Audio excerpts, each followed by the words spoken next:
Just imagine us with the helmet on, with the light and all that stuff. Oh, we're one of those treasure guys? I don't know. I pictured myself more like Indiana Jones, like a cool hat and like A some satchel, satchel, maybe? Yeah. right? And like I got a whip in my pocket All and right. like things like that. Whoopsh, whoopsh. That's right. We are here. Indiana, and I forget the guy's name, a national treasure, and what he's called in the name of the movie. It's a good movie that Ahmed's not seen anyways. And you said you saw the Indiana Jones? Yeah. Right? Growing up. Okay. Those You are saw some of it. my favorites, It's been a yeah. long time, though. Been a long It's time. been a long time. Okay. Last one was good. The Crystal of the Kingdom of the Skull, or Crystal Skulls, whatever the hell it was. It was pretty good. Yeah. You need to watch it with Shia LaBeouf. It was pretty good. I liked it, actually. It was really good. Although the one with Nicolas Cage, Yeah. a lot of people came up to me and said, that was a good movie, too. It is good. So I It's should good. see that. It's very good. So you got to do that. And if you want to be called this, you got to know your character, okay? If I want to be a treasure hunter, Right. You got to watch some treasure movies, all right? You got to actually see some hunters that are hunting treasures, all right? Like we're doing here, because you know what kind of day it is. It's treasure hunting day. It's What the F Happened Wednesday.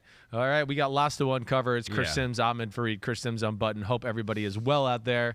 Yeah. I like Mondays. I like Mondays. Mondays. We talk about every game. You've seen more of some games than other games. Yes. But I think Wednesday is turning into my favorite day. I like Wednesday as well. I do. We get more into juicy topics. Like, Monday we just try to kind of hit it all and, Yeah. we give some assessment, but Yeah. we're like not sure exactly what we've seen because we're adjusting and we're watching, on TV for the most part. Yeah, this one I think we get to bring some real tangible evidence to the people to say things that you're worried about or issues that are going on in the NFL. Nothing against Monday. I still love Monday. I Yeah. don't want this to be like I'm bashing Monday. Right. To do Mondays Wednesday. suck. I have a case of the Mondays every Monday. Yeah. But now you've had a chance to look at some of these games and dive deeper. And so here's what's on our list today. Okay. Treasure hunting. Right. What gems did we find? What gold? Did we find gold or was it fool's gold? Yeah. There's so many things we look can at use you. with this. The Dolphins and what they did with Josh Allen, vice versa too here. Maybe a little bit of the Dolphins offense here and what we saw was a little tougher sledding even though they won the game. Yep. Lamar, perhaps the MVP right now. Right. What that Ravens team is doing. They've been a run-first team for a long time. Now there's a little twist on A little that. twisteroo. We've been talking about the Jaguars defense. How about the Jaguars offense and Trevor Lawrence? Man Crush Part 2 on the Jaguars. Who you were critical of at times last year. Yeah. Saw some red flags. Sure. Maybe they're just yellow flags now, or maybe there's no flag at all. No, they don't really. You're right. There's no flag. Chiefs are screwing some things up on offense. And the Old Man Bowl. The Old Got Man some Bowl. Revelations in the Old Man Bowl between the Packers and Bucks. You like what one of those old men is doing more than the other old man. 100%. All right. Yes, I do. Those are my teases for the day. I like that. Treasure teases. What the F Happened is also, if you still prefer that name of today, you can go with I that think most name. people do still. Okay. And they're just waiting for you to swear and actually Yeah. say the name of the Day. show. One day. One day. Let's start with the Bills and Dolphins. Yes. And we'll start on the offensive side of the ball here with the Bills. Right. And I think, first of all, let's just start with this because we'll talk Bills offense, Dolphins defense. And I think we think the Dolphins defense is going to be one of the better defenses this year in the NFL. Yes. But you saw a few things where you're like, man, if they play like this as opposed to that, they could be top 1, 2, 3, and it's all about the blitz. That stuck out to you in watching this game, right? They got to dial it back. I think that's probably the biggest thing I would look at. Just too aggressive, and you don't have to be a scientist or a brain surgeon to watch that football game and go, wait, I understand they got the strip sack fumble that set up the quick first touchdown for the Miami Dolphins, but at some point you got to reassess and go, wait, but other than that play, we've just been absolutely torn apart. And then even on some other plays where we didn't get torn apart, we were just like, oh, gosh, thank God we didn't get torn apart. It was so close. Oh, my gosh, he almost hit that, and that would have been a huge play. Or, oh, my gosh, that good thing that one guy didn't block long enough, or we were screwed down the middle here. And we've seen them 2 weeks in a row get screwed by quarterbacks that are talented and have a little bit of a plan in Lamar and Josh Allen. So my big thing with them is I love it. I love what they do on defense. They're the second to last defense in football right now, all right, statistically. So they got to readjust, right? Yeah. That doesn't mean you're not a good defense. The stats don't always say it all, okay? Had to go up against Josh Allen and the Bills and Lamar Jackson and company. Lamar, exactly right. But I do think that statistic line and what those two quarterbacks have done to them should make us go, or make them go, wait, we might need to be a little more tactical about our approach here and not do it so much, right? And that, to me, was one of the big turning points of the game we'll hit on here, is when they were a little bit more tactical. And my last thing, just as a broad statement to start this conversation out, is they're too good on defense to be doing this to their team right now. They're too good to be, wait, I'm in your face man-to-man, and there's no safety back, and if we don't get the sack, then I'm screwed man-to-man, and it's going to be a big play. Or if I miss the jam, watch out, even if the blitz does get home, you're going to be open so quick the quarterback's going to hit you, and it's a big play. They're too good across the board. They don't need to rely on it, and the light went off at some point in this football game, which was good to see. Because they got Christian Wilkins, who you noted in your cursive writing. That Jalen Phillips. They got Melvin Ingram. They got Trey Flowers. You thought they were winning their battles during the game. That's what jumped out as you went through, and even on some of the blitz plays where you're like, well, the blitz actually didn't get home. Just one guy actually beat his guy. And then as the game went on and we saw the Bills start to sputter a little bit or not march up and down the field quite as easily, there was disguises, maybe show that look, drop out. And then, just let their front four go to work, like you just said there. I mean, they didn't have Raekwon Davis in this game, who I like him too. But, those guys we just talked about on the edge, they can win their one-on-ones. And along with, hey, this guy blitzes, this guy drops out, just to create a little confusion at times and all that. You add Emmanuel Ogbah into the conversation, you go, they got plenty of guys. They don't need to blitz to force the issue all the time. And what's different than years past, where I think they had to force the issue a little bit, was their offense was sucky-ducky the last few years. So they went, defense has got to create a few plays for us to win the game. They don't have to do that now. The offense is good enough, right, to where you can go, we don't have to save them on a weekly basis. And, hopefully that Josh Boyer and Mike McDaniel will figure that out. Yeah, early on it was not working for them. You noted first play, aggressive all-out blitz, Diggs on that 28-yard gain right down the middle. Right. First, I think they're touchdowns, too. And I think we have a graphic on this, too, Kristen and Pete, on Josh Allen and beating the blitz. It just shows what you're talking about here. Against the blitz, 22 pass attempts, completed 17 of those. His 2 passing touchdowns were against the blitz.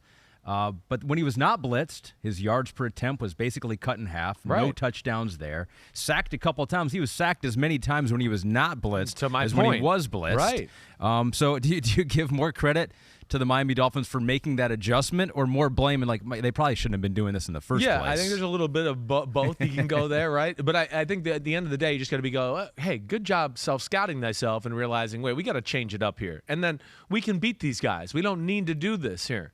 And why give him this chance? And then the Bills' game plan was so focused on the all-out blitz, and we're going to have a plan, and you just keep doing it, and we're going to keep torching your ass, that when Miami started changing it up, the Bills for a period of time had a hard time adjusting. They were like, wait, we called a play for the blitz. Oh, no. Well, I don't have as many options against the zone coverage here, or this, detailed zone coverage, whatever else. And that made life hard. So, it was a good adjustment. And, their talent just pops off the film when you watch it on the defensive side of the ball. I mean, they're even when they're getting torched, you're still going, man, there's some big, fast dudes. Man, that secondary can fly. And that just, to me, is more evidence of saying you don't need to be quite this aggressive and take that many chances. Buffalo was probably a little freaked out early on, first quarter strip sack, because they had, a 7-man pass protection, and the Dolphins still got through. Still got there. They messed it up, too, though. To that point, they had it was a mess up. It wasn't really like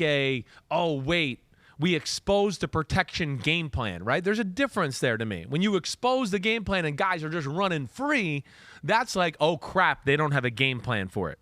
We already saw them block it a few times and hit some big plays, and here they're set up. He's gonna throw a post down the middle to Gabe Davis, but I don't know if it's a left tackle or the running back there. They have the numbers. They have the people to pick it up.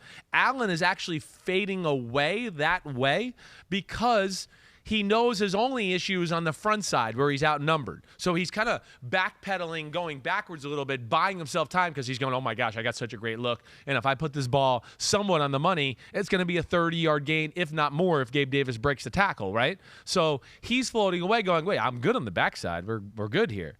And then, boom, Javon Holland hits him, strip sack fumble, boom, Dolphins score, and it gets them going and gives them a little momentum on that side of the ball. Anything more on Allen? We saw him miss a wide-open receiver, didn't set his feet late in the game. Right. Could have been the game-winning or go-ahead touchdown. Anything more? Was it an unusually sluggish game for him? Or I can't say that it was. They need to help him out and just make the game a little easier for him, like I said on Monday.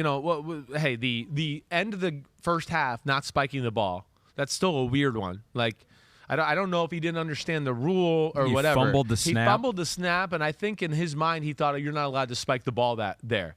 But you can. This is different than Jacoby Brissett, where there was a little bit of the, like, week 1 against Carolina, remember? He fumbled the snap, and then he faked the spike and then spiked it. That should have been intentional grounding. I wonder if that got in his head, but that was a big moment in the football game. Left points on the board there, certainly. And then, hey, the 6-yard out route on 4th down, in the end zone. He does have a tendency at times with those kind of balls, because he's so talented, that he just flicks it out there really fast, and just his feet are cockeyed, and sometimes they're not even on the ground. It's a little bit Aaron Rodgers-ish like, and he missed that. But the problem with that play too that bothers me a little, they had a little cool little rub play, and they switch release the 2 receivers. Gabe Davis is going to be wide open. He's setting up to throw Gabe Davis because he's going to be open over the middle. He gets held. And that makes him, he's kind of like looking at Davis like, I'm going to throw it. And then the rules are usually you don't throw late into the flat. So he's trying to make it happen quick because he's going, oh, shit, I didn't really set up to throw there. I've looked over the middle. I don't want to throw a pick 6. So he's trying to throw it really quick. He rushes it. He misses it. And, that was tough to overcome there. You did note that. You thought that the Dolphins secondary may have gotten away with a couple I thought holes. a few. I thought there was a few plays, especially in the 3rd and 4th quarter where, again, I'm not trying to say it made it. I'm not saying they definitely would have won. I just went, man, I watch football all week, and as ticky-tack as everybody is on defensive holding and all this, and they got away with a few egregious ones, I thought. That, again, that happens, and that just was one of those things that happens on that day. That might be a trend, though, in the end, because we saw in that Monday night game that you were at. Right. In New Jersey. Yes. There were some egregious holds on receivers that were not called. Ridiculous. Yes. I don't know, what the hell happened, really, honestly. I mean, after the first 2 weeks, you're going, whoa, they're going to call everything. Right. And then there's 2 games right there where you go, well, they're just going to let them, attempted manslaughter on some of these wide receivers. I mean, they were clear as day. One more thing on the Bills offense please here. lead me there. Always looking for guys out of the backfield. They have a weapon in Stephon Diggs, of course, and those receivers seem like they could be pretty good with Gabe and McKenzie. But how about the guys out of the backfield? We did see Singletary with the big play. Right. But you like some of the things they're doing with Reggie Gilliam, the H-back. He's a mismatch. He is. He causes problems because you're a little worried about, the 2 tight end set and the I formation, and coaches don't want to be outnumbered in the run game there, as we talk about.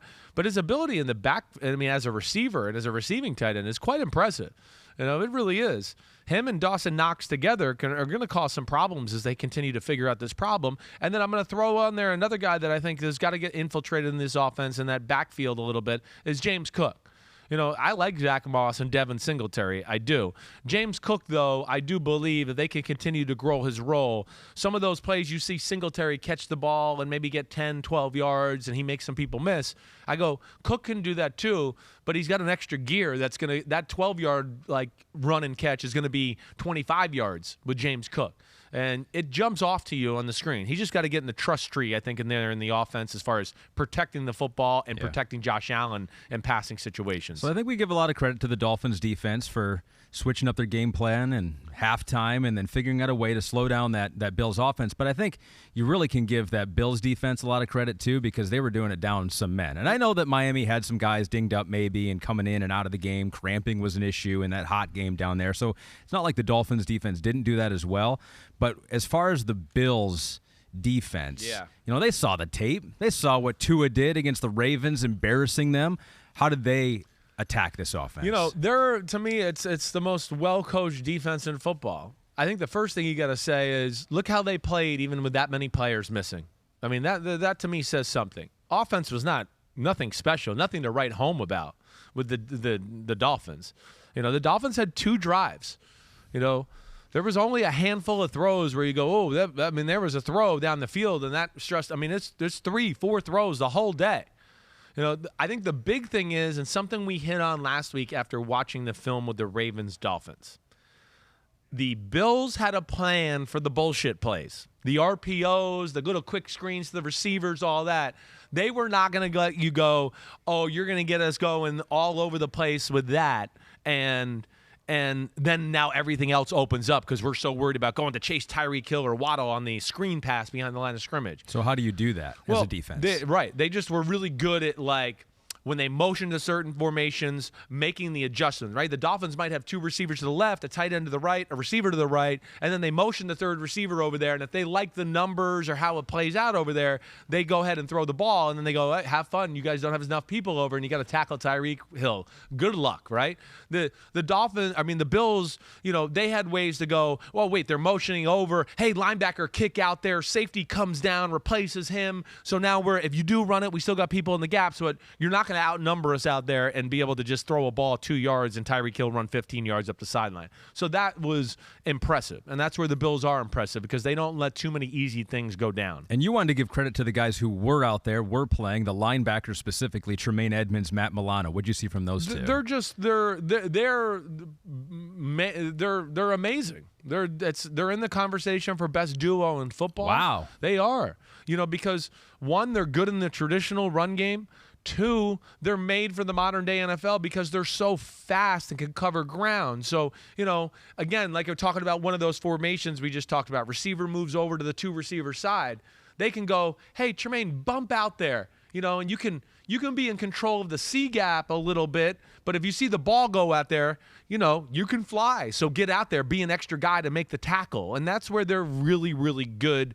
They are the quarterbacks of that defense. They do a lot on defense. They have a lot of adjustments, and their ability to get everybody right, and then their physical ability off of that is phenomenal. And they really played almost perfect. If Matt Milano just catches that pick six, you would say, well, they played a beyond perfect, amazing football game. So who's going to step up at the secondary for them? Or who did in this game? You got Jordan Poyer was out in this game. Right. Will be back at some point. Right. Micah Hyde done for the season, year. Unfortunately. Right. Yep. How about that secondary for the Bills? I think, the good thing about the Bills and why they can get away with this maybe more than other teams, right, is they don't play a ton of man-to-man. No, they are smartly coached zone football team. You've heard me say this about McDermott a lot, right?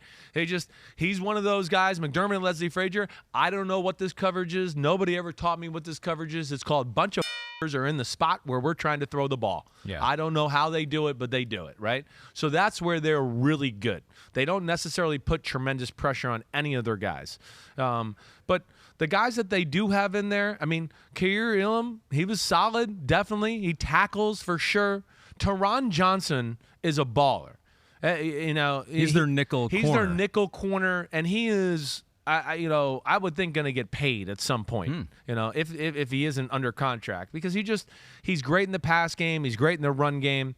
And then when, you get into the safeties there, hey, they did a pretty damn good job too. I got no problem with the way Jaquan Johnson played. He did a lot of good things. Overall, I looked at that group and said they certainly weren't the reason they lost that game. The Dolphins made a few plays, but I didn't look at it and go, oh, man, they really up, or that was really bad on their part on these young guys who are not playing, as much or haven't played that much. And when Milano dropped that pick six, that was a point in the game. You're watching this film. You're like, man, if he makes this play, that Dolphins offense was not looking good before that play, and you wonder what they would have been after that play. I do. It was. I think the phrase I used is like the Dolphins were hanging on by a thread at that point. You felt like the Bills had all the momentum. The Dolphins had really put together only one drive the whole game, and all the other drives were like, okay, maybe they got a first down, but then it was 3 and out after that, or it was just 3 and out, and there wasn't much to it, to where you're going, this is Smothersville. Man, they can't do anything. Right, so that was, I thought, a crucial moment, and Miami, of course, found their rhythm a little bit and made some plays there in the fourth quarter. Yeah, the 3rd and 22, that was the other crucial moment where they converted that, and I think, every week we have to have this, a referendum on Tua. Is he good? Is he bad? Is he average? Is he okay? Right. The things that he did well that you noted, passing to the flat, some of the play action, the pop, the slant, the curl routes. Right, he's great at all the things that you liked with Tua. Right. Closer look here, looking for treasure. Yeah. What'd you think of this game in Tua? It was solid. I didn't come away looking again to go like, oh, wow, or oh, wow, it's bad and I'm concerned. It was good. He took advantage of what was there for the most part. He did. I can't lie and tell you that I come away and just go, oh my gosh, it's so good. It's amazing. All right. It's not bad, but I'm still not going to sit here and tell you that like, oh wow, he's one of the top tier quarterbacks in football. If people are expecting that, no, they're not. They're just not going to get it from me. The offense delivers a lot for him. There's no doubt. And he's got good feel. But some of my questions that I still have and had before the year are still going to be relevant as we go on here. And I'm not changing that yet. I got to see more here as we go along. But, hey, that last touchdown drive, he makes the big out route to Waddle for like 20, 25 yards, hits the 3rd and 22 down the middle. And all of a sudden you're going, man, a game they're kind of getting dominated in, but they hung around. Holy shit, we got a game. They might win this. Who knows? And I give him credit for that. He hasn't made the major mistake. He tried to with the Matt Milano pick 6. But, other than that, stayed clean. He's playing tough, and I'm going to give him credit there for sure. He just beat Josh Allen. Yep. And last week he beat Lamar Jackson. I know. It was all him. It was just him. He was the only guy on the field. Who might be the MVP this year as we transition to another game. More. But hold on. One more. You're like that guy. What is it? Yeah. What was that show, Columbo? Columbo, where he almost leaves the room and then turns around like, one more thing. Yeah. One more thing. It's the biggest point. Yeah. All right. Yeah, we changed the graphic, but Pete's allowing one more thing. The big play on 3rd and 22. Yeah. I do wonder if Tremaine Edmonds should have kept going back, right? They're playing Tampa 2, all right? Tampa 2, we talked about it on Monday. The middle linebackers got to run down the middle. They put some cheese in front of them, right? Mm-hmm. And made Sherfield curl up at like 15 yards. Okay. My understanding and my of that defense is they dropped the defensive lineman out, right? So he has underneath coverage and is supposed to be kind of the scary guy. Like, if you want to throw down the middle, he's there, but it's going to have to be a perfect throw. So I do wonder, as much as we talked about the safeties replacing Micah Hyde and Jordan Poyer, I wonder if that rule on that is Tremaine Edmonds should still be deep because there is somebody underneath, and then you rally to make the tackle. I don't know for sure. Yeah. I don't know, but just something that was interesting to me. Sorry about that. Tua has yet to make a big play where the defense didn't screw up, is what we're saying. Put that in a tweet, quote Chris. No, that's a fair point. All right, now, Kristen, now we can change the graphic. Thank you, buddy. Thank you. Way to go, Kristen. Chris has promised me that we're not going back to that one. Ravens and Patriots, which was a great transition, too. It was like Tua beat Josh, and now he's beat Lamar. But yeah, you did it again. Great transition number 2. All right, this Ravens team, wow, they're an exciting team to watch. This was an exciting game. They beat the Patriots, and I think the Patriots did some things on offense that we'll note here in a second that were impressive. Maybe they're more of a big play offense than we previously thought, but Lamar Jackson's a big play machine just by himself, a one-man wrecking crew. For years we've said the Ravens are a run-first team. Right. They're a run-first team. They start with a run that opens up the pass. Is that still the case after taking a closer look at this offense? No, it's not. After 3 weeks of watching this, they are a pass-first team, right? A pass-first team, and because of Lamar Jackson, makes the defense play a run-first defensive game plan. Wow. And that's where he's, again, that's different. See, that's where, again, that quarterback is in a different stratosphere because it's one guy forcing a whole different game plan. It's a little bit like Josh Allen that way. That's where I hold them in such high regard. And then, what he's doing overall. So you have to always play a defense where you go, well, they might run the quarterback design run, and we're screwed if they do, if we play this pass defense here. So you try to kind of have the best of both worlds a little bit, and within that, you play some defenses that, you get simplified, like I've heard, you've heard me say before, and they become some looks where you go, they can't do that crazy coverage on 2nd and 7 that they like to do to most teams, because of the Lamar Jackson run threat and what he can do, and that lends it to Lamar carving your ass up in the passing game. All right, so let's take a closer look here at Lamar and what he is doing perhaps better than he has done in the past, even maybe his MVP year. How does he look in the pocket? Yeah, well, that's like everybody like who wants to hold on to that conversation anymore. Whoa, that's over. All right, so stop with that. Like, oh, he can't beat you with his arm and dropping back. Yeah, he can. He's 3-0 doing it, actually, so he can beat you doing that.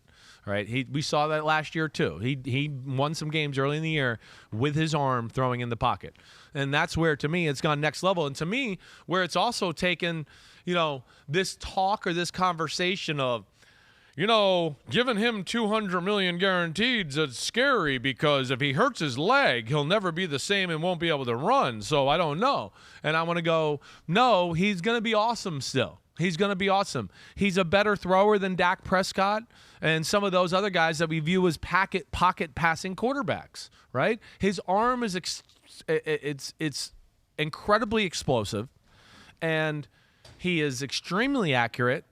And okay, I'm not going to say he's Josh Allen or Mahomes with the magician-like throws, right? But it's not that far off. He's up there with sidearm completions on the year with anybody in the game. I mean, so he can drop it down and do different things there. Pete, can we get the numbers on that? Yeah, sidearm completions. Get that done, all right? But, yeah, that to me is like – and then added to the decision-making – again, it's off the charts. Yeah, he made a bad decision in this game. He had the one interception, but, I mean, it's very few for the whole year for a guy that they're relying on to win the game with his arm. He had 4 touchdown passes. I think that 4th touchdown pass is something you're talking about, decision-making, being able to identify what the defense is doing to you or trying to get you to do. You noted it was a blitzed safety, man coverage. Yes. What do you remember about that? I know. I'm like, I've watched so many plays. Hold on. Let me just see here. I know. But it speaks to your point of that, he's comfortable in the pocket. He's comfortable throwing multiple arm slots and angles. He just seems overall more comfortable reading defenses maybe too. He definitely does. And it's driving me crazy because I'm like, wait, I can't believe I'm forgetting this exact play there. But, yeah. Well, this is the other thing he got them in. They wanted to play – some zones and do all of that a little bit, but he picks you apart, and then you play some coverage in a 4-man rush, and he finds somewhere to run, and you can't contain him. Yeah. And so then the Patriots got into, all right, well, let's just rush 5 because it'll help in the run game, and then maybe we'll be able to contain him that way. And he's just really good at recognizing all of that. And again, it's just more about the bind that he puts you in those situations that is really, really impressive. It really is. And that is the Lamar effect. And you know what? Look at this. I picked the play right here just to get to it. This is the touchdown pass that made it 28-20, right? The 4th one, Duvernay, right? Yeah. Yeah, it was a great job. Really, the big thing is knowing the coverage and then putting the ball in an unbelievable place for Duvernay to go get it in the back corner of the end zone. For a guy who can't throw it and can't beat you in the pocket, it just was kind of good. I thought that was pretty cool. The wide receivers have been impressing you with their ability and their speed. I got a question, though, here from Static. Yeah.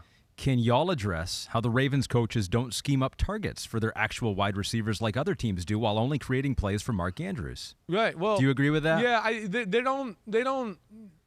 they maybe don't scheme quite as much that way. They just call their plays. Now, are the plays at times favorable to Mark Andrews? Yes. He's probably the one guy I'd say they focused on a little bit. I think Rashad Bateman's got to come in his way a little bit, though, here, too. I do. I think he's about to enter the trust tree where they go, we got to force the ball to him. He's too good not to, be a major part of our game plan on a weekly basis. But, again, it's not necessarily always drawing up the play for Mark Andrews. It's because of what the defenses have to play to stop some of the other Lamar stuff that we're talking about are very favorable to Mark Andrews down the middle of the field. Whether it's the play action or – wait, we have an extra guy in the box, and now we're playing 3 deep, and he's on the inside and gets to run that kind of crossing route. We see him 15, 20-yard, very hard in that coverage to stop him all the time. Right. So because of their style and how they play, it lends. It's not like Roman's like, let's go to the Mark Andrews play. Gun trips right, 64, all goes special, halfback burst on 1. Mark Andrews on 1 break. Like it's not that. But that's interesting. But a lot of the times it just ends up being that way. And of course he's really freaking good. That makes sense. Complementary football. Complementary Take what the defense is giving you. And no doubt about it. If that can play to some of your strengths, which Mark Andrews is one of their strengths, all more power to him. That offensive line, we've talked about the running game, how it hasn't gotten going in the past. They've been able to score points, and they're doing it a different way, which is fine.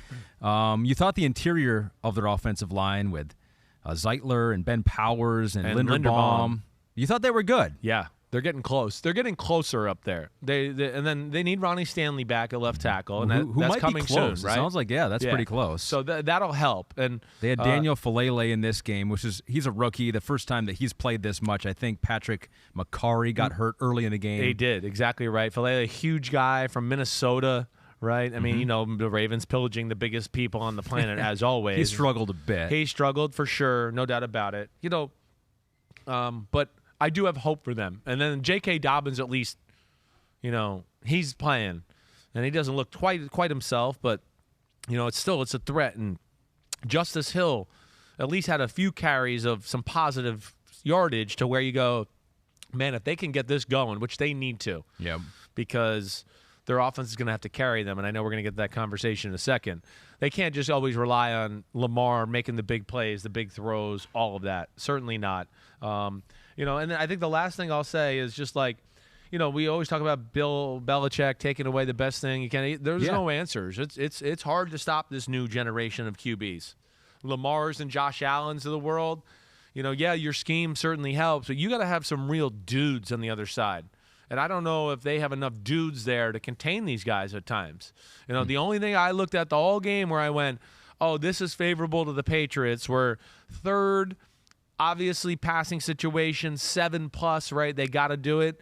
And then maybe they could stress out the protection rules, right? This guy's faking the blitz. He drops out. Another guy blitzes. Even though we only rushed 4 or 5, we got pressure on you. That was about all of the day. I mean, I came away, I think, and you saw me in my notes, where I just went, it wasn't an inspiring game plan where I was like, ooh, look at what they're doing here. This is cool, right? And I think, again, that's the Lamar effect. And it might have been the smartest way to play it, too, right? I think so. Because they still gave themselves a chance to win at the end of the day. That's the point. They did. Exactly right. There it was. The game was 31-26, and the Patriots got the ball 2 times to go down and maybe kick 2 field goals or score a touchdown. One of those times they were down there inside the 10-yard line on the interception, and it didn't work out. So you're right. I think that's what it was. It's just like, let's not get blown off the field. Let's just kind of contain this guy and hang around, because we don't think the Ravens' defense is very good, and we'll make plays there. Well, that's going to be an interesting thing to watch, because you think, will the Baltimore Ravens need to score 30 points a game? You wouldn't figure that. Ravens have had a pretty strong defense, opportunistic defense for a lot of years, creating turnovers, taking them back for a touchdown. So as we flip over to the other side, the Ravens' defense, let's start there. What'd you see pass rush-wise first? Were they able to get to Mac Jones, make him uncomfortable? What'd they do there? No, they did nothing.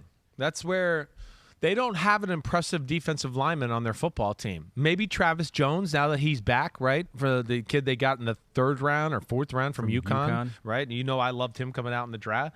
But at no point did I sit there and go, oh, man, the Ravens' defensive line looks better this week. I mean, the Patriots had their way no matter what it was. It doesn't matter. Oh, we want to run for 5 up the middle? Sure.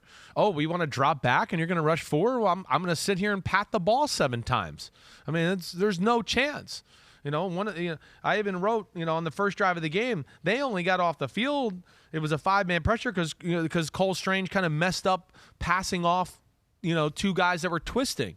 So there's Cole Strange, UT Chattanooga. I'm going to think of that every time. I know. Now with Cole Strange. I know.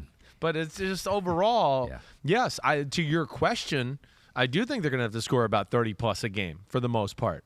Yeah. You noted they're not great at getting off blocks in the run game or the pass game. They're nothing. There's no playmaking from that defensive line at all. And I know they lost Justin Ellis now, who might have a torn bicep, I heard earlier this morning.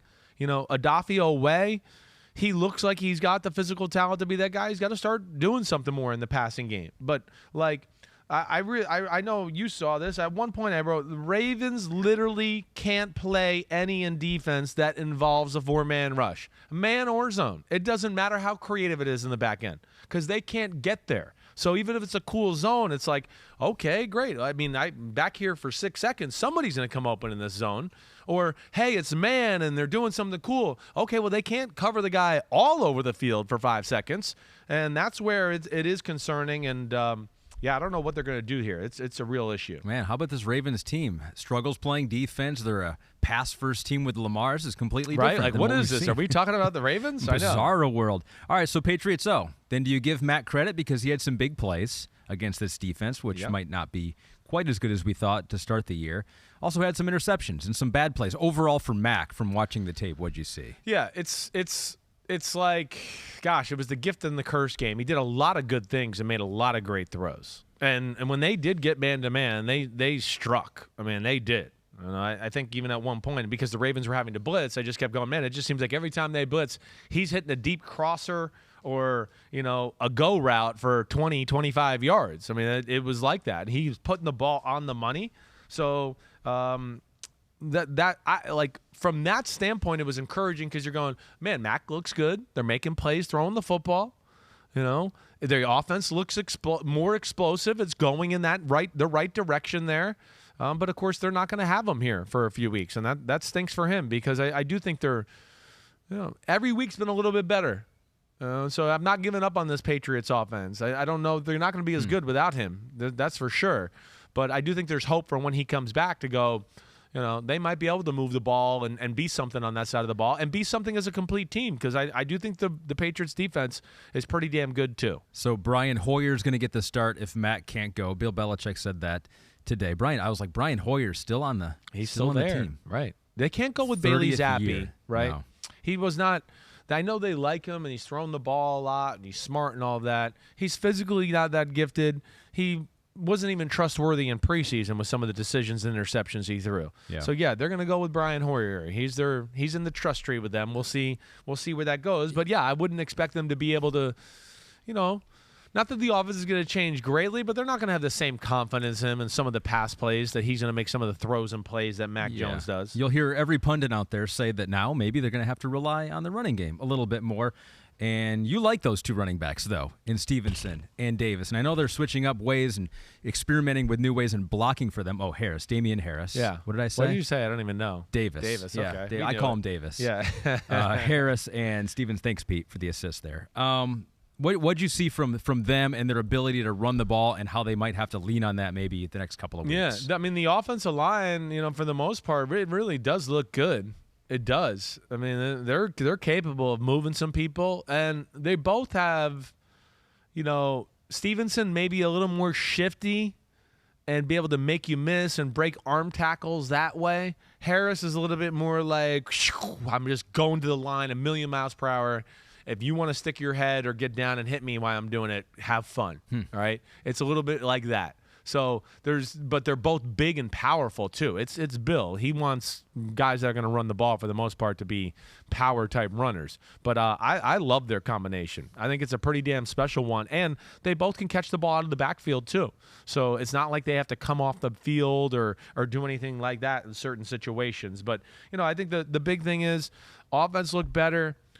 Lamar caused problems for the defense. They still had chances there to win the football game. The Mac Jones throw interception down the middle, and I'm going to try to remember. That might have been the Josh Bynes one, I believe, right? Is that the one I'm that was let me just see. Yeah, that one was bad. That was bad. Was that the one after they were down 28-20, play action, had all day, forced it? Yes, exactly right. I know I had this. I was just looking at it, and I lost it. But, yeah, that was the one to Josh Bynes down the middle where I just went, man, I can't believe he threw it. Why did he force it? There was a guy in the flat Harris open. was out there, right, for like 10 or 15 yards. Davis. Yeah, David, good old Davis. Yeah. And then, the Marlon Humphrey, I've heard people, go, well, that looked like it was pass interference, the jump ball in the end zone. Yep. This is where the world is confused because they just see contact and they go, pass interference, defense. The defense is allowed to stand on a spot. Just because you run into them doesn't mean it's pass interference on them. They when they're on that spot, they own that spot.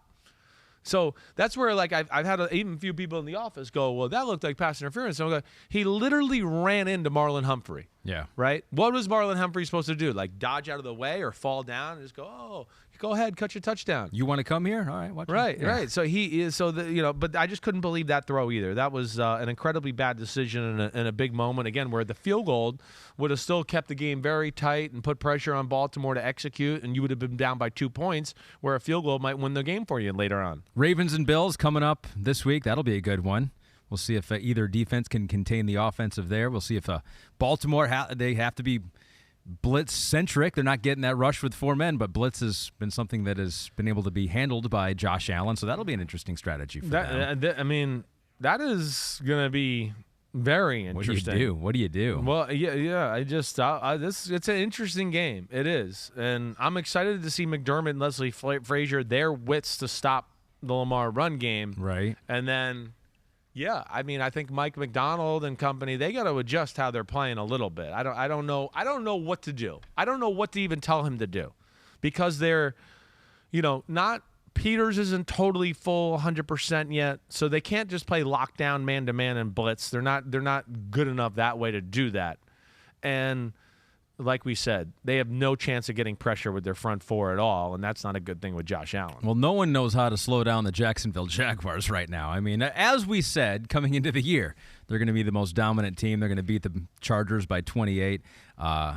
Just don't go back and listen to our preseason predictions. Although Chris has been very high on the Jaguars since he saw them in the preseason, and they looked awesome. Now everyone's jumping on the bandwagon of the Jacksonville Jaguars. We took a look at the Jaguars offense against the Chargers defense here. And I want to start just with the quarterback here. I know it's not all about the quarterback, but I think of all players on the Jacksonville offense, he is a lightning rod, because last year you were very critical of Trevor Lawrence. You're like, man, there's some red flags here with Trevor Lawrence. Yeah, there was some worry, right? I mean, you know me. There was games where I was just like, what the hell? Like, I don't think he threw one good quality football the whole game. I went, what the hell? Is he just going to stand there and never move up in the pocket or feel the pocket at all? And, added to that, and then, the things I told you, I think I said it on the pod a few times, what some people in the NFL were telling me, and how he looked in pregame warmups, right? Where I was going, damn, I mean, oh my gosh. And of course, the Hall of Fame game, how he looked in person there started to change my opinion. And then the preseason games after that, you started to go, whoa, he looks really good. And here we are 3 games in, and I go, damn. We might be onto something here. This might be the new guy in the conversation that's going towards the elite quarterback. He certainly has that potential, and he's starting to put it all together. 3 touchdowns through the air. He's also dangerous with the legs, mobile, moving around. So what did you see in this game specifically that made you go, wow, he's really turned a corner here? Or this is a different player than I saw last year? Him specifically, he'd never maybe missed 1 or 2 throws the whole game, and.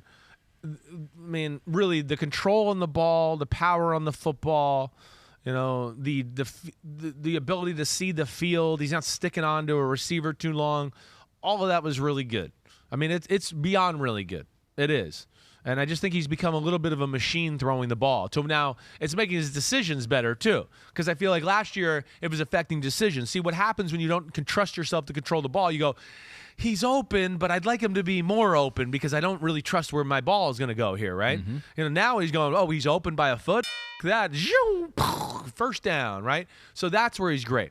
The in the pocket has gone through the roof good. Stepping up, sliding to the appropriate area, making the throw, or would I say just get out of dodge time? Like, he's got a great feel for, okay, wait, 1, 2, nothing was open. It seems like it's closing. Let me get out of here. I don't think anything exemplifies that more than his first touchdown pass to Zay Jones. 14-yard pass. He's kind of reading to the left. He comes back to the right, doesn't like what he sees. He starts running outside the pocket. Zay Jones does a great job adjusting to him, and he makes a great throw to him in the back of the end zone for the touchdown, and they never look back. But to him specifically, that's definitely the things that jump out to you. So maybe he's just a little bit more comfortable in the offense this year than he was last year. A little bit different offense, but second year in the league. What have you seen from Doug Pederson and what he is doing? Because we have a history with Doug Pederson. We know what he did in Philadelphia. It was very successful for him a lot of times, got him to a Super Bowl. It's different. It's not the same. It's not. It's not. It's 3 weeks of me now. Just go. I was at the end uninspired by Doug Pederson and some of the offense that he was running in Philadelphia. I was just like, what? Oh, shotgun. tight end to the left, receiver to the left, 2 receivers to the right. Basic concepts. Just going, damn. All right. I mean, come on. Where did Doug Pederson of the Super Bowl year go? And I wondered. But like now you see, first off, they have talent. We know that. That's a real thing. But forget all the talent. It's the amount or variety of plays and schemes they have now that's impressive to me. It's the amount of, I'm big on pre-snap movement and motion. Not only does it give clues to the quarterback about what's going to be played, but it puts stress on the defense because they're good defenses are trying to, they're in this formation, we're calling this defense, but they went to the other formation, we want to check to the other defense, and if you're not great at communicating, somebody up. So that's where they put real pressure on you. And then he stays patient with the run game on top of that. Which is something else I was also didn't like at the end of Philly. I was just like, how many times are we going to jam the 3-yard pass in there? Can we just run the ball a little bit? So from all that stuff, it's just more. It's more on all facets of their offense. And you couple that with the talent and the way the quarterback's playing, they put you in a real bind. And that's what they did to the Chargers. They really did. They got the Chargers to – the Chargers want to get you in a passing game. So now – we can rush the passer, and I'm Brandon Staley, and I got all these cool zone coverages and man combination coverages, and you don't know what you're getting, right?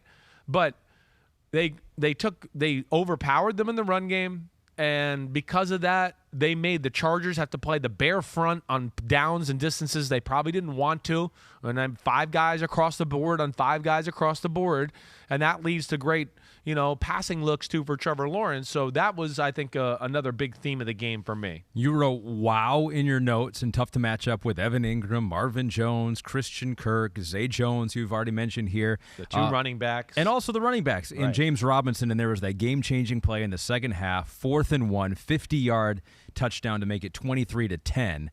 What did you see on that play? What did you like about the design by Doug Pederson on that 50-yard touchdown run? The cool thing is, first off, one of the questions I know I had about the Jags going in the year is the offensive line, right? The right tackle position was up for grabs. Their big left tackle, I don't know why I want to say Cam Thomas, but it's not Cam Thomas. Cam Robinson, thank you. Yeah. Thank you, Pete. There you go. Just go Davis, like I do. If you don't know, just go Davis, and it might be right. But the center position, but then they draft a center who's damn good, and Luke Fortner, right?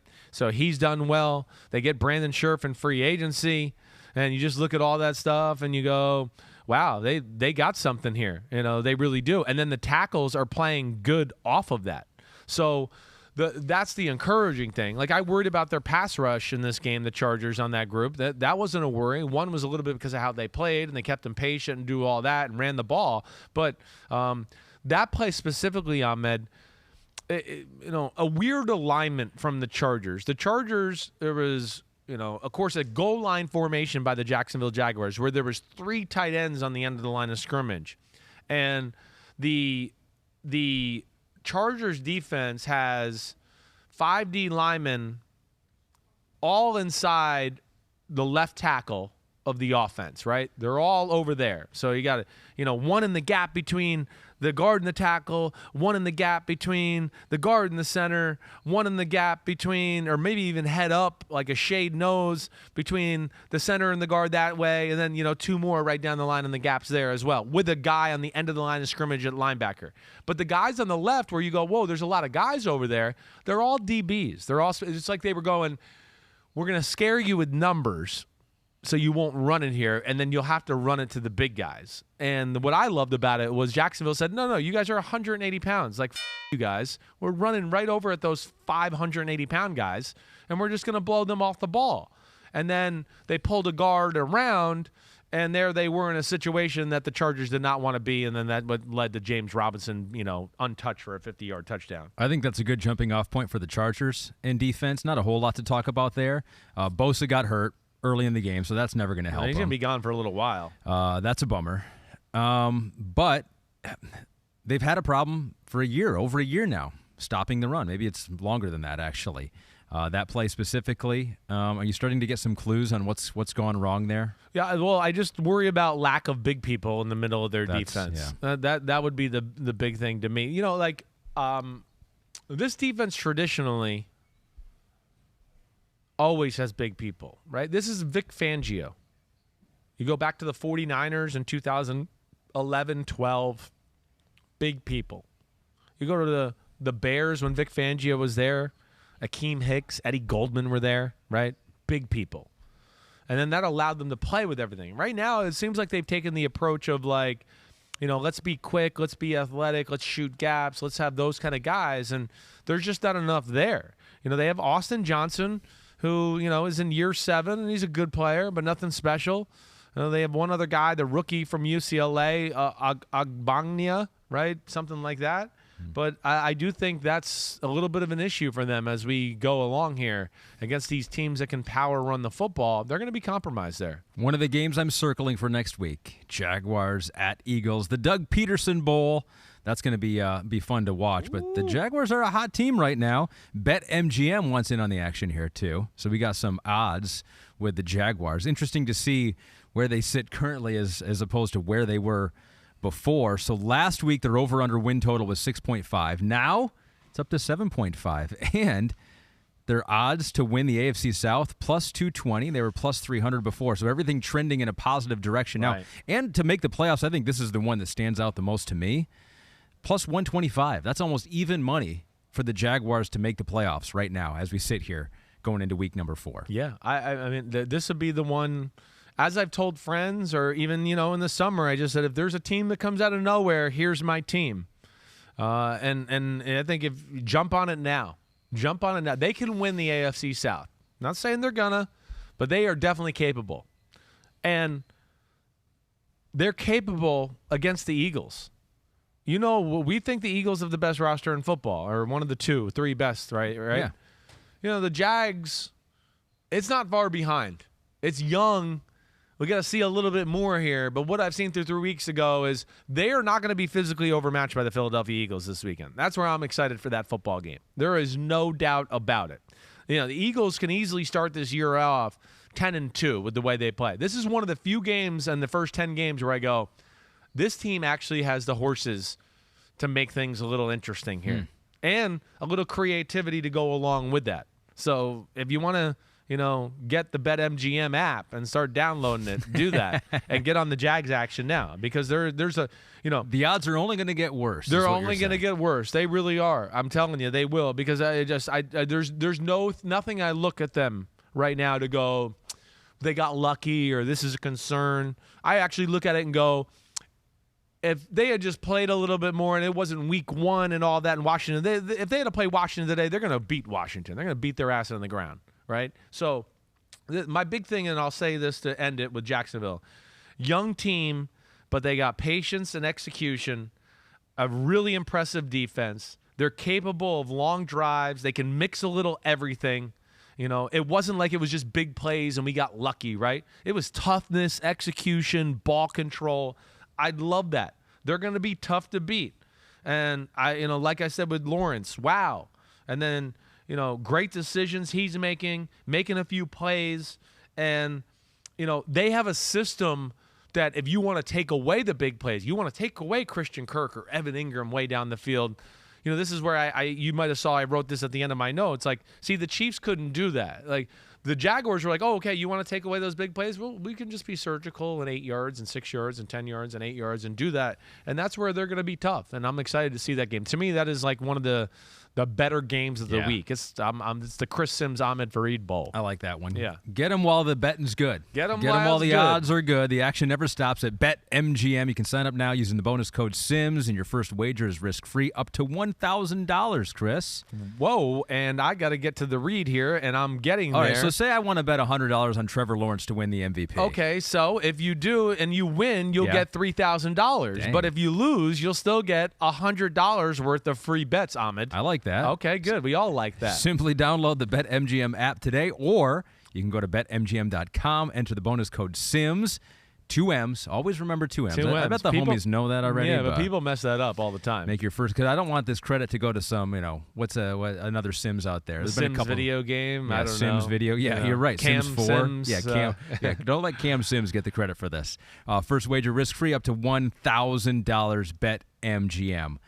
Pete, can I go to the Big Butt of the Week awards here? Can we do that right now? Because I just a real aside, we're about to get to the Chiefs offense. Cue here. the music here. I don't think we have music. Oh, we don't have big butts, and I cannot. We probably can't use that. Do we have rights Sir to Mix-a-Lot? Yeah, Sir Mix-a-Lot. Yeah. Big Butts Award. You probably can't even say that without us having to pay them, but that's okay. I'm the defensive line expert, an expert in training. You are. I'm still trying. I'm still at the novice level, but I want to give a Big Butt of the Week award. So I want to give one to a defensive tackle. Cool. And I want to give one to an edge guy. All right, so really big butt and then just a big butt. Yeah, big butt. Yeah. Smaller but still big. Still big. Still big by the normal man terms, for sure. So I wanted to do it here because the Jacksonville Jaguars, you've been talking about that defense all season long, how good they are. My edge Big Butt of the Week goes to Josh Allen, the other Josh Allen. Josh Allen. I don't know. He keeps playing like this. He will maybe be the Josh Allen. This dude's a player. He really is.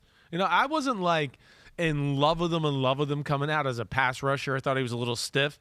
He's better in that department than I thought, but I think overall he's just a really awesome football player who can do it all. He's a big, explosive man when you see him in person, and yeah, he is disruptive in just about all areas of the game. 4 quarterback hits on a quarterback that did not need the hits at all with Justin Herbert. 10 hurries in the game, so he was around him. 1 batted ball, so he was doing it all. Yep. On the defensive line interior, the defensive tackle Big Butt of the Week, I'm going with a Falcon. Grady Jarrett played 60 snaps. I like that. I like a defensive tackle who plays a lot, You like too. a big butt that's got endurance. I'm biased towards that. Had 4 hurries. He's in shape, big butt. He's in shape. Had 4 hurries, had a sack late in the game, which led to a game-sealing interception the very next play. Through 3 games, he has more sacks and tackles for a loss than he did all of last season. I'm giving the award this week to Grady Jarrett. Yeah, I like that too. I didn't get to watch that on film or anything like that, but man, we've talked about Grady Jarrett. He's certainly, him or AJ Terrell are the best players on that defense, and it was a down year last year. And it's good to see that he has been disruptive, and he's kind of popped in every game they've played so far. He's a hell of a football player. This will be big for him. The inaugural defensive tackle Big Butt of the Week award. I hope it helps him, gives him some confidence moving forward. Are you gonna make a T-shirt for him or anything? We should do we do some sort of graphic design on that? Maybe make a big butt and send him on a T-shirt. Like, hey, look, you made Ahmed's Big Butt Award. Right. You've got the football head with a button shirt up. That's your logo. Right. My logo is just some big butt. It's just big butt. I don't know how you draw that without it looking really weird or put that on a T-shirt. But good luck. Yeah, tweet it out with no context. People are like, what are they doing over there? The Chiefs, what are they doing against the Colts? How can they lose this game? 2017 was the final score. We went through the game and kind of some of the things that we thought just a couple days ago. But you've taken a closer look at this right now. And let's just start this off with a homie. Let's let a homie direct the beginning of this conversation if you're ready for that. Nick's Leaks says this. Chiefs fan here. It seems like we never run a game plan specific offense. It's the same passing concepts and RPO game regardless of opponent. Why do you think Andy does it this way? I don't know, but I agree. I am totally on, board with what our man at Nick's Leaks is saying. I'm totally on board with it. It is, and we had this discussion last week, right? Talking about, the Chargers game a little bit. Yeah. There is a lack of a real plan of attack sometimes for me. They got a little unlucky in this football game here and there too. They still got – it's still an offense where I'd go, well, I'd take it still over a lot of people in football. Let's not forget that. But, yeah, there's the surgicality element that I know you love when I use that word that is missing in this football missing in this football team at times. It is. And they kind of just go, hey, wait, we got a cool system and we run our plays and we're pretty good at protecting and he's awesome back there and we just figure it'll work. It'll make it happen. I know it's not exactly like that, but that's like general terms how I'm trying to put it here. And that's definitely something that bothers me about them. Early on in this game, though, you may have noted something. Do you have a text here? Is there something going on No, here? I got a text. Just some things I want to read off about this game too. Oh, you have them in text form. I have a few things. Right? Oh, I see. Right. From the plays that Well, yeah, that was one thing. Threw it off for the Chiefs. Well, here. right. Well, we talked about this just before we get into the specifics of the game. It was one of those games where on Monday we were like, how did that happen? How did they lose? Like, I can't even quite put it in. Like, they were controlling the game the whole time, and we're so clearly the better team on the field. And yeah, I got a little checklist here of things to go, oh, well, yeah, if you dominate and you're the better team on the field and you do these things, you have a chance to lose. And that I think will sum it up. Missed kicks and some, missed kicks, 4th and 10. 4th conversion, drop pass, bad penalty, Kelsey drop a punt at the touchdown, 5-yard line, right? It's kind of the same way about the Dolphins game. I don't mean to go back there, but that's the same kind of thing too. It. You know what I mean? But I do think on those you do have to be careful on that, because if my Detroit Lions do stuff like that, you're like, well, yeah, that's just the Detroit Lions, and they blew it. It's like you don't get bailed out by screwing up those. We just maybe bail the Chiefs out because we don't think that's typical. We don't think that'll happen. That's the difference. It's not typical, right? They're a team that has showed us they can play at a very high level and do it consistently for weeks and weeks in a row, and they don't do dumb stuff. And you don't get to 4 AFC championship games in a row and go to 2 Super Bowls by just doing dumb shit like this and going, well, we pulled it out somehow. I don't know how, but we did it. And it's just no. These are mistakes that it doesn't matter who you are, you can't make, and they certainly shouldn't be making them. Now, you say they didn't necessarily have a game plan specific offense here. They're just a bunch of plays that go together. But maybe early in this game they tried to convince the Colts that they were going to come out, try to run the ball a little bit, pound it. Yeah. They're going to be a different Chiefs. Did they try to do that? They did, and I don't like it. I don't. Like, I've given up on that. It's a little like we talked about a little of the Cardinals a few weeks ago. It's a little the same thing. Like, know who you are. You're not really a running football team. You're not really going to do it the whole game. You're just doing it to be like, all right, we're going to come out and do something different here for 2 plays, and then we're going to get away from it for the whole game until we get down to the 2-yard line, and then we're going to do it again. Even though when we got down to the 2-yard line, we went down for 90 yards in the shotgun with our best player making plays, but now we're going to get to the 2-yard line and put an ISO smash and get in 3 tight end sets, even though we're not good at it, and at no point did we really do it with any success. And we're going to do that and run it up the middle for no yards, and then on 3rd down, we're going to sprint out and chop off half the field for our quarterback and not score a touchdown in a big moment. Like that to me, yes, I get bothered by that, by Kansas City. Which we don't always see him do that. We see him run some creative plays down by the goal line, the shovel passes, the options. Definitely. 3rd and shorts, short yardage goal line situations are the biggest problems for the Chiefs and Bills for me. It's a real issue because they don't have a real run game to rely on, and they got to find ways to get it in the end zone more consistently. They're too good not to, I guess is what I'm saying. So you got into the weeds a little bit with some personnel groupings here, and I think we have a graphic that talks to it too. So running out of 12, 21, 22 personnel. Yeah. So kind of explain what you saw, and then we're seeing a graphic now if you're watching on YouTube or Peacock that goes into some nitty-gritty here. So what is this all saying? Well, it's all saying, basically, like, listen, when they get in these 12, 21 personnel, 22 personnel. Which are what exactly? More running sets, 1 back, 2 tight ends, 2 backs, 1 tight end, 2 backs, 2 tight ends is 22 personnel. Got it. All things like that, right? And you could see, like, yards per carry, they're at 4.7, which is 7th in football. And people, if they saw that, they go, look, they're pretty good. It's a little skewed because of one big run by Clyde Edwards-Helaire at the end of the Chargers game. It's a little skewed, too, because it's like they do it at the start of the game when teams are playing way back, right? And they're like, wait, we don't want Mahomes to make a big play right off the start of the game. Or they get in those sets, and a lot of teams go, well, they might block it up and throw a deep post or something.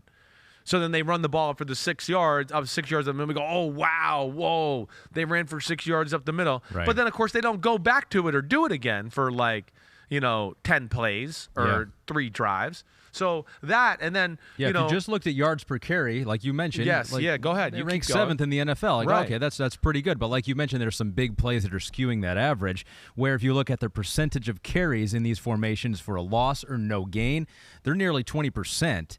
And that is tied for the worst in the NFL. Yeah, they're not. They don't want. They're not with the Bills. They're not. Well, yeah, there you go. Whoa, that's great. I'm glad you're telling me that. Yeah, they're tied for the worst because they're not committed to that. So stop trying to be that just for a few plays here. I understand, hey, maybe there's a team on a certain week that makes sense. This was not the team that it made sense. And then when they get in these formations and these sets sometimes, they just go, what's the point? Because when then they drop back and pass, I go, wait, it's the same pass plays they do if the other three receivers are in the game. So let's just put the other three receivers in the game because it's more dangerous that way. So that's where I don't get it at times. Yeah, I guess it's just a thought I have of just stop pretending that. And I think it throws them off of the rhythm of their offense a little bit and also causes them to miss 3rd and 1s or goal line situations because of it, where I wanted to go, just give the guy the ball in the shotgun and let him scramble and make a play or design a cool pass play to where he can throw some laser in there and get it.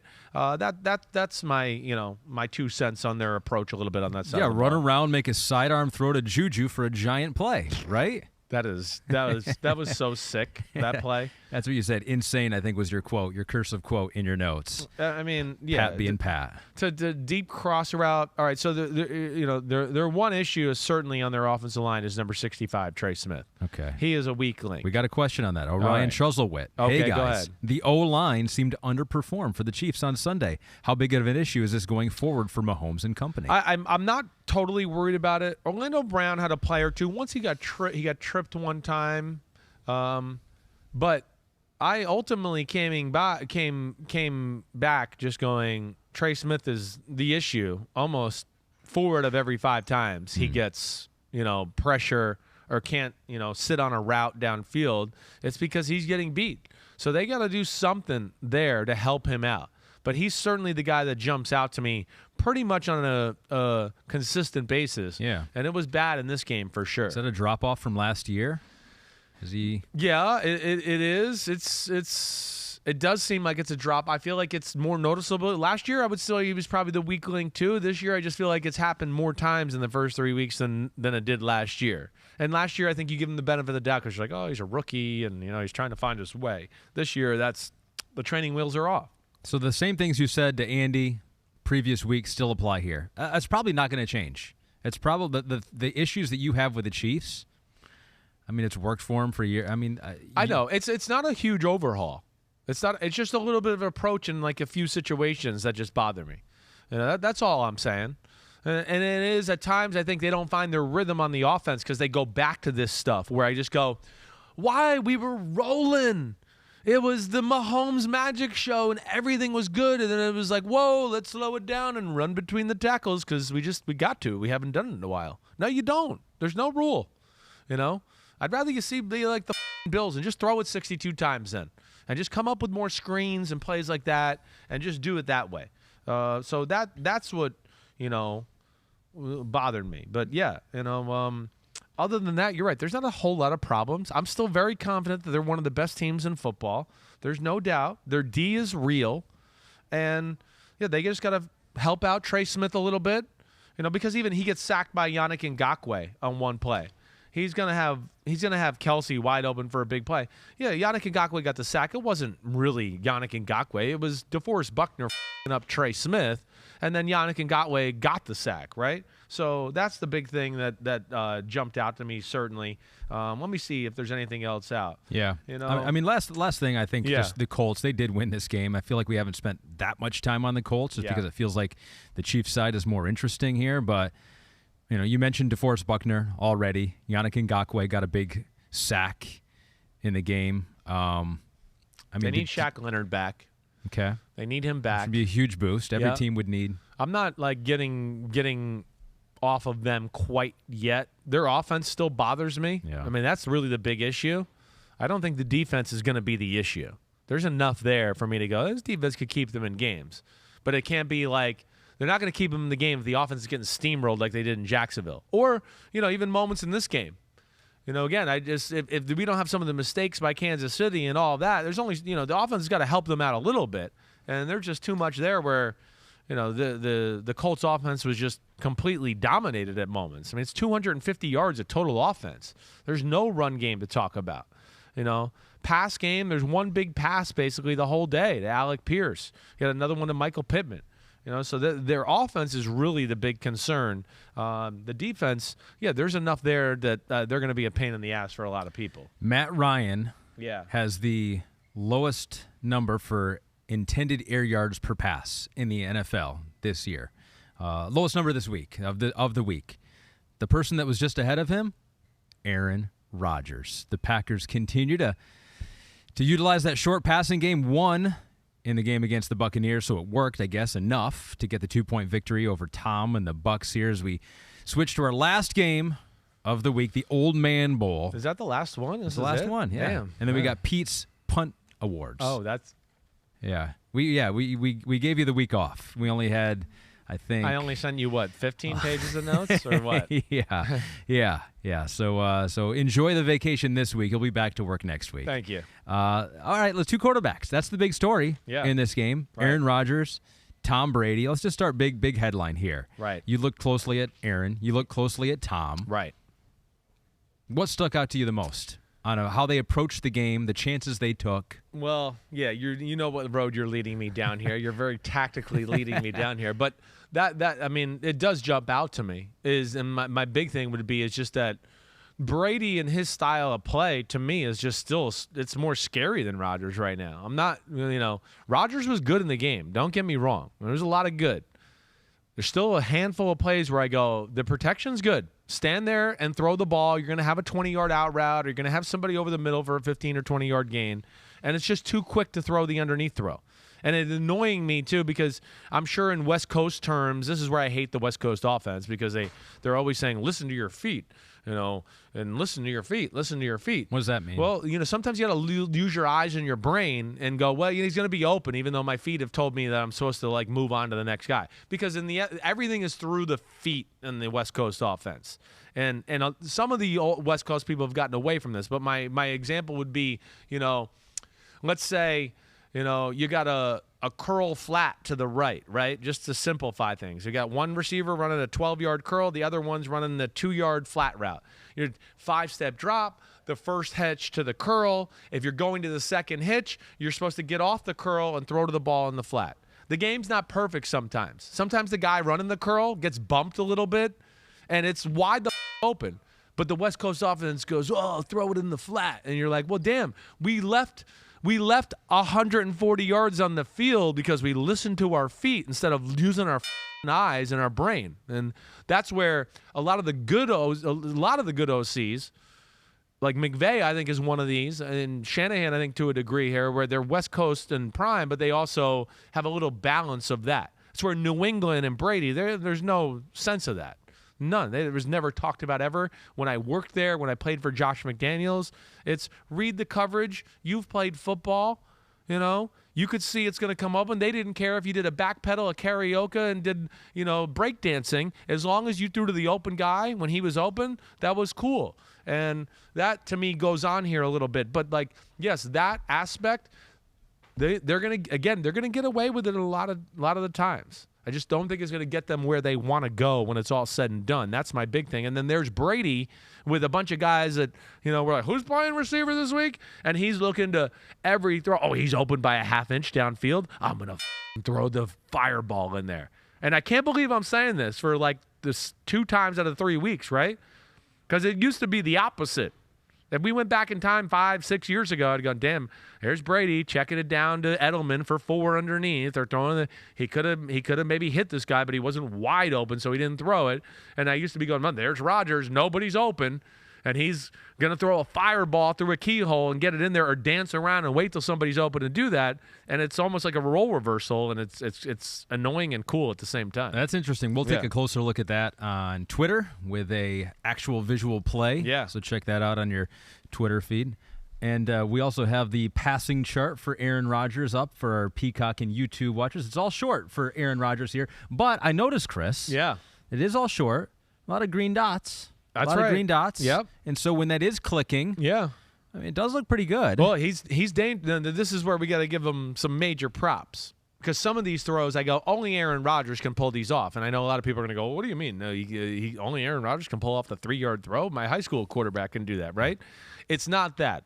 It's first off, their game plan was run the ball, control the clock a little bit, not hold the ball, get strip sack fumbled, not let crazy coverages on 3rd down by Todd Bowles and blitzes ruin the game.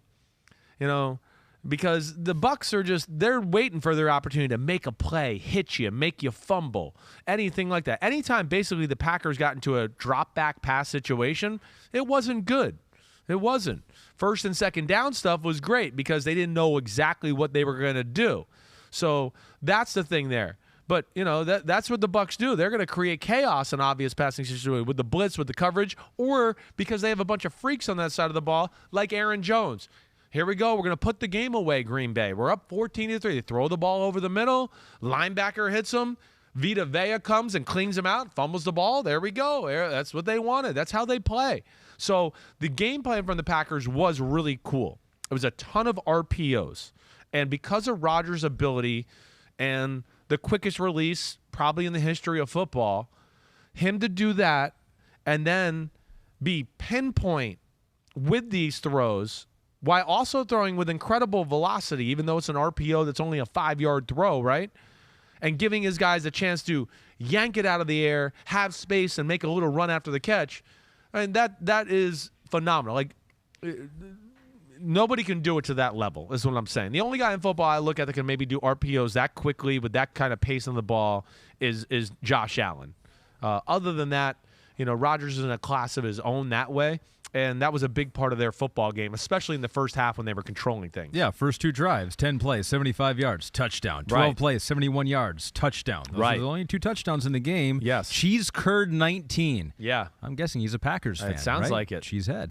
What adjustments did Tampa make to shut down my Packers after those first 2 drives? Yeah. Well, the third drive wasn't that much different, right? They went down, and that's when they fumbled on the 3-yard line with Aaron Jones. Yep. So it was the same thing. It was run the ball, RPOs, and some bootlegs, right? Kind of taking advantage of the Buccaneers' over-aggressive nature a little bit, taking advantage in the RPO game and why they're doing this. And I got to explain why Rodgers was doing these throws. Is because the Bucs like to cheat the system, as we talked about a little bit on Monday. They want to have it both ways, right? Where they want to go, and here's my example. Let's say we have 3 receivers to the right, all right? The Bucs will put 2 guys over the 2 receivers and then maybe have a middle linebacker like over the tackle on the offensive side of the ball, where he's like, he's in the box still, but he's also in a decent position to go out if you throw a pass there to that guy, that third receiver, right? And I think Rodgers and LaFleur said that. First off, it's hard enough to run the ball on these guys, and now they're like fake out numbering us with the numbers in the run game. So here's certainly something we can take advantage and change that. Now, here's the big thing to me. There wasn't a drastic change in their approach in the second half. Green Bay, I think, outthought themselves a little bit and got away from it. Where I want to go, where are some of the formations we were doing the RPOs out of? What? It's like they went, they're going to adjust to it in the second half, so let's get away from it. And I want to be, no, they didn't really adjust to it. The few times that they got in some of those formations, I went, where's the RPO? They did the same thing in the first half off this same formation. It's going to be there.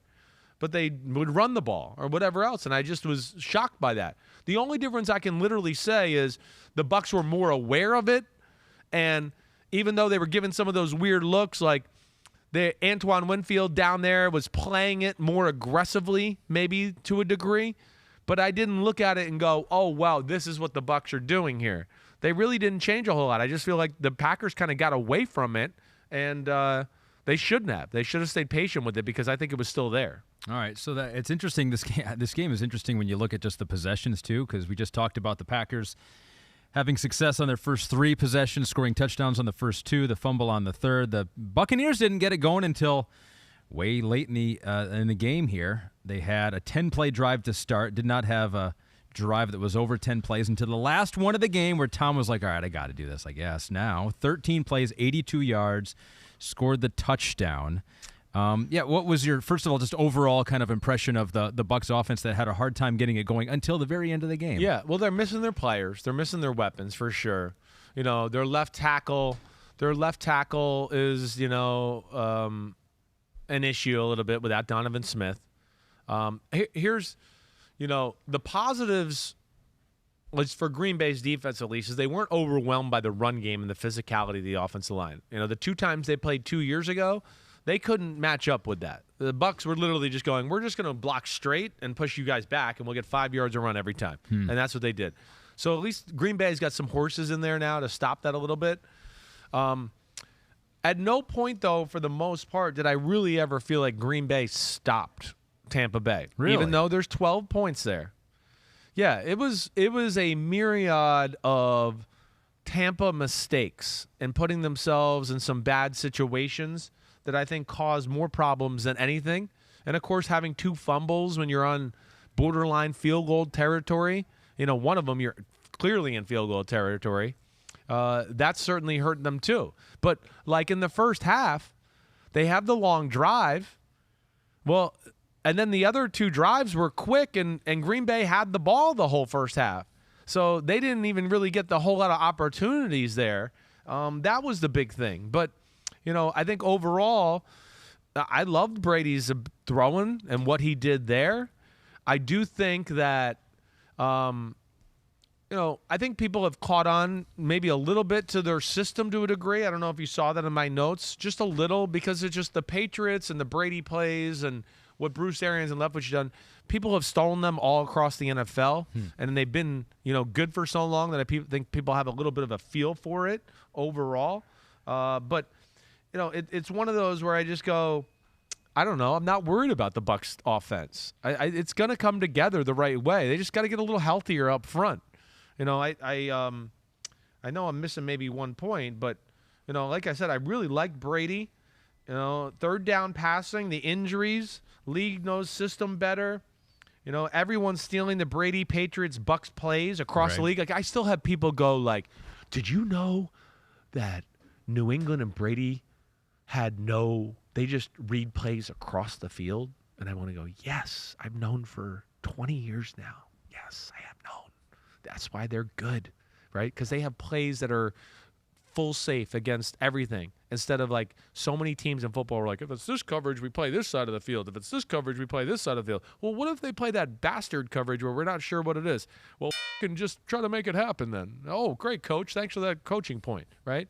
So that's where it's become popular, and there is a real thing there. I'm missing a point that I wanted to hit on. Well, maybe it's this with our friend Mehmet305. Okay, cool.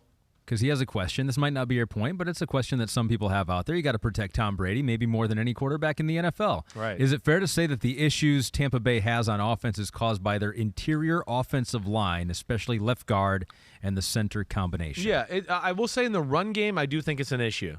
It is. That's where it was different. They couldn't quite get. They can't overpower a defensive line like the Packers now with Kenny Clark and Jerron Reed and that crew in there.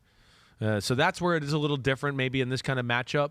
And the pass protection, I didn't notice that to be a problem. My issue was the left tackle, 73. All right, so that was the big thing there. But and that ultimately is what got them hurt. It's just those third down situations. Green Bay's pretty creative on defense. We know they're very talented. And because of the penalties or dropping a double reverse that's going to be a flea flicker, it might be a big play to Leonard Fournette down the sideline, they just always found a way to kind of get behind the chains.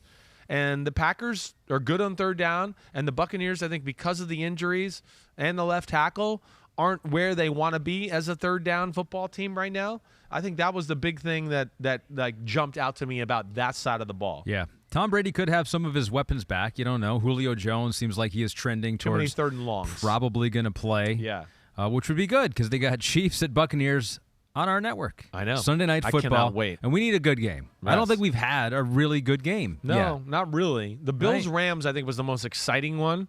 It was 10-10 at half. Yeah. And then it was the Josh Allen show in the second half, which was, and I don't think a lot of us, not a lot of people expected the Bills to win that game. Right. It was cool to watch in the way it developed. Right, yes. But you're right. We haven't had a tight nail-biter going into the fourth quarter really yet. Right. So this is going to be awesome, no doubt about it. And these are two teams that are going to be pissed off that they're 2-1.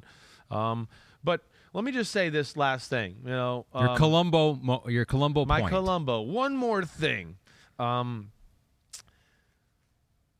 If both of these teams continue on this path, and the Bucs are healthy, I don't think there's any way Green Bay will beat Tampa if they match up in the playoffs again. I don't see it. It's not a good matchup for them. It's not. Across the board, the Bucs will make the right adjustments, and those RPOs won't be there the next time they play. They won't. They'll do it. I just think they're, that game felt just right with how it played out, the injuries of the Bucs for the Green Bay Packers to win the football game. I know Green Bay is still real good and going to be a force in the NFC, but I don't think they want to see Tampa if they have to play them in the playoffs. That would be my 2 cents. Yeah, we'll see if that short passing game works against the New England Patriots this coming week for the Green Bay Packers. But yes, it is Chiefs Buccaneers Sunday NBC. Oh my gosh. And now we got a new thing going on with Sunday Night Football. I was not aware of this until it showed up in the rundown. You can become a Sunday Night Football insider. Wow. Yeah, you can watch the game from Chris Sims' house. Get everything you need to know every week with exclusive access to insider content, game alerts, and free Sunday Night Football gear. Oh, not go to your house too? No, you're not. No one's coming to my. I'm not going to be there. Okay. I don't want to. I'm working with you. Yeah, so all you got to do is text Sunday NBC, to 763-622. How many people just whipped out a pen right now, you think, listening to it? Right. 763-622. Or they're punching it into their phone. To sign up right now. Participation, that we note this, is optional. Message and data rates may apply. So we do have to let you know that you're not obligated to do this. We're not going to come to your house and force you to text that in your phone. That seems so odd. Participation is no shit. It's optional. Thank you. Thank you very much for that, Captain Obvious NBC Sunday Night Football. We don't want people to feel pressured. They go, don't pressure it. Yeah, legally we have to tell people that we're not going to bully them into doing this. We just ask if you want to, you can do it. So, but what we do definitely want to do right now, is Pete's Punt Awards. Oh, I like it. This is where we got to get Pete a mic, right? People, all they hear about is Pete, and Pete them a little lightus. We hear him in our ear. And this is where they got to hear this guy's voice and listen to this guy a little bit. I think we need to include him in the podcast. I will do it in honor of Pete here. So Pete really is obsessed with special teams. He's in that room with all you guys for Sunday Night Football, cutting tapes. He's doing a lot. And for the Sunday game with the Broncos and 49ers, it was like his Christmas. It was like there were so many great punt plays. The whole down day and on south Sunday of 5. Oh was my everywhere. gosh, that's true. He was, and Pete with his voice is so funny when he talks about it too. So you hear it everywhere. Yeah, he is excited about it. And so his punter of the week, the inaugural punter of the week, is the Texans punter, Cameron Johnston. He had 5 punts. All 5 went inside the 20.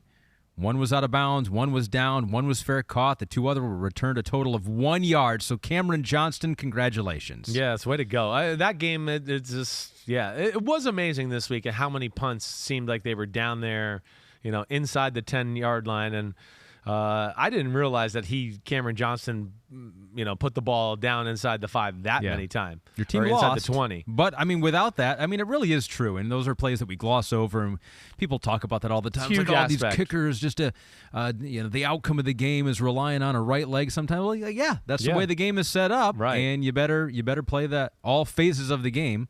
It's a huge part of the game. Huge part of the game. It's a huge part of the game. Yes, we as TV and fantasy just forget about at times, but this is tactical warfare. It's a fight for property on a football field, and when you got to make a team cover more property, things get a lot harder. So we are not forgetting. Pete is making sure we remember the punters and the flyers out there. No longer called gunners, according to Matt LaFleur. They're called now flyers. Flyers. How appropriate. Flyer of the week for Pete is the 49ers corner, Samuel Womack III. He jumped across the goal line, if you remember, down that beautiful punt down. Great job knocking it back to the other guy who almost also touched the goal line. That's right. Right, and caught it, and then he threw it down. But, yes, that was an incredible play. And that game itself, you're right, had 3 or 4 of those. Yeah, special teams was huge in that one. Field position was huge in that game. Right. Samuel Womack III, congratulations. You won the Punt Awards. So you've had the Punt Awards, we have the Big Butt Awards, and I am hearing that in the matter of this podcast, we've got a trophy. That's a cool one.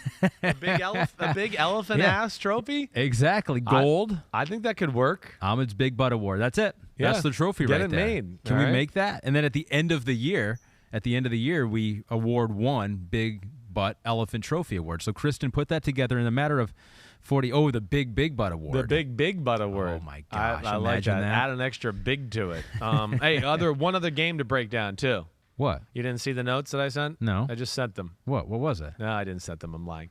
I was in person for Giants Cowboys. Oh, that's right. Yes. Okay, so just hit on that real quick. 100%. Being there in person, there was no question who the better football team was on the football field.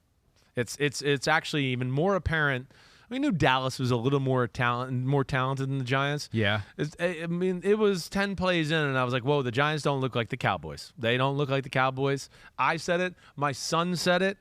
And then my wife in, like, the second quarter was like, Dallas looks a lot bigger than the Giants. And I was like, yeah, they are. Yeah. And it doesn't always mean the offensive line, too. It's guys like Noah Brown and CeeDee Lamb who are big receivers, and, Trayvon Diggs is a big corner, right? But the Giants, it's all about ugliness, and Daniel Jones and Saquon Barkley, hopefully they can make a play. They're the only two guys that are capable. There is nobody open the whole game. I was sitting in the mezzanine level, so it was like I was watching Madden or anything. I could see it all. Yeah. And there's never anybody open. They can't pass protect. Giants fans got to back off Daniel Jones. That was one thing in the crowd. Everything gets blamed on Daniel Jones, and there was a few times where the people close to me, I'm going to go, yeah, but where was he? Tell me who was open. And here's a replay in the jumbotron. Who was it? Who? He's under duress, and wait, now he got the ball. Now he's under duress. If it's not for Daniel Jones, is the least of their problems. So we got to back off that as a Giant fan base. And the Cowboys are impressive. They really are. I think they need to continue to play this style of football. Cooper Rush, yeah, calm, cool, all of that. But defense, a little bit more ball control, a little more balanced that way. When Dak Prescott gets back, let's not fall in the trap that we got our quarterback back and we throw it 45 times a game. I don't think they're built to do that. They're built to be a little balanced that way. But what Dan Quinn's doing on that defense, it is impressive because their secondary is impressive. And then they got guys like DeMarcus Lawrence or Micah Parsons where in person you just go, well, the Giants don't have one defensive guy that looks like that. Nobody looks like that on their defense, right? No, they don't have a corner that looks like Trayvon Diggs. They don't have a receiver that looks like CeeDee Brown or Lamb, right? Noah Brown. Noah Brown, excuse me. Yeah. CeeDee Lamb or Noah Brown. Yeah. And, yeah, it was very apparent, watching it in person. So you had no false pretense in that game. You're just like, from the get-go, you're like, oh. I literally was telling the people around me, we got to win ugly. Graham Gano's going to be our best player. We're going to have to win this 13-10 or 16-13. I did not think we were really capable of going down the field and scoring a touchdown. Saquon broke the run, and I was like, oh my gosh, because I wanted my kids to hear the stadium, roar. Yeah. And it like probably that. did in that moment, It right? did. It was awesome. At least they got that. So I was like, yes, we got one touchdown on the board. But either way, again, I think that's the Giants and the gift of Dave Gettleman that just keeps giving is the roster's not good. They're in the process of rebuilding it. Well, if they are going to win, it's going to be ugly. But we don't know how good those two first-rounders were this year either. Evan Neal had some issues early on. Definitely some issues. It was his worst game as a pro. Yeah. DeMarcus Lawrence went around him like he wasn't there. Yeah, even veterans are going to have trouble with that pass rush. No doubt about it. No, he's got some things to learn for sure. Kayvon Thibodeau, his first game wasn't. His first game. I don't want to judge it too much. But he wasn't really noticeable in the game action. That's for sure. That was your Colombo game right there. One more game. So did you have pleasant experiences with the Giants fans there? Yeah, I did. It was awesome. Yeah, loved it. Autographs? How many autographs? They were great. Any autographs? Just only I did 2 autographs. Yeah. But a bunch of selfies and things like that. Exactly. No one has pens anymore, but you do have a phone. Somebody asked me to sign their Phil Simms jersey, and they were like, "You got a Sharpie?" And I was like, "No, I don't carry around a Sharpie." So, but it was all good. And actually had a group of fans at one time let me cut the line and get my drink for my wife. My wife was, she in third quarter, she wanted a drink. And she had already been up to get snacks and stuff. So I was like, I'll go get it real quick. Yeah. And I ran up there, and some Giant fans saw me, and they're like, you come up here. Nice. Tell your dad thanks for everything. And I was like, thank you for letting me cut the line because I don't want to miss any more of the game. Let me get back there. Yeah. I'm sure the people behind them really appreciated that too. Like this random tall, blonde-haired guy just cut the line in front of all of us. Right. Who's got pretty good seats. I don't feel good at all. It was good. All right, that's it. We did it. We went it. through the treasure hunters. I think we uncovered some gold there. Don't you think? I definitely think we did. I mean, we kind of hit it on it all. Like, I mean, gosh, sum up. Dolphins don't blitz too much. You're too good. Yeah. Right? Trevor's awesome. Jaguars are real. Lamar can throw in the pocket, and he's awesome. Their defense. Pass-first run team. Right. I love that. Pete said that. Yeah. Pass-first run team. I love that. The Chiefs, stop freaking pretending. And, Rodgers, be more aggressive, please. Yeah. And Tampa, I'm not worried about it. And if you want an autograph from Chris, bring your own Sharpie. Yeah, that's he does not carry a Sharpie. Now you know that. All right, everybody, that's it. Treasure Hunter edition done once again. What the fuck happened? We just told you what the fuck happened on a Wednesday, all right? Sorry about that, Kristen, because I know she'll have to clean it up. Ahmed Fareed, thank you so much for leading the charge. Get your wife on making that big butt T-shirt and get some swag out there. All right, everybody, enjoy the week. Sunday, big week. Sunday Night Football doesn't get any bigger. Brady versus Mahomes, that's going to be awesome. You'll see Ahmed and I on the Football Night in America pregame show. He'll be there with us. We'll be at the desk acting like we're all professional and we know everything. Yeah. That's what we do. No swearing. I'll act more serious. Yeah, you will. You'll be more. We all have to act more professional on that show. I mean, if they let me start swearing on that, watch out. Yeah, the Big Butt Award will not be prominent. No, it will not. All right, be good. Enjoy Thursday night. That should be a good one too. Peace out. Clap it up.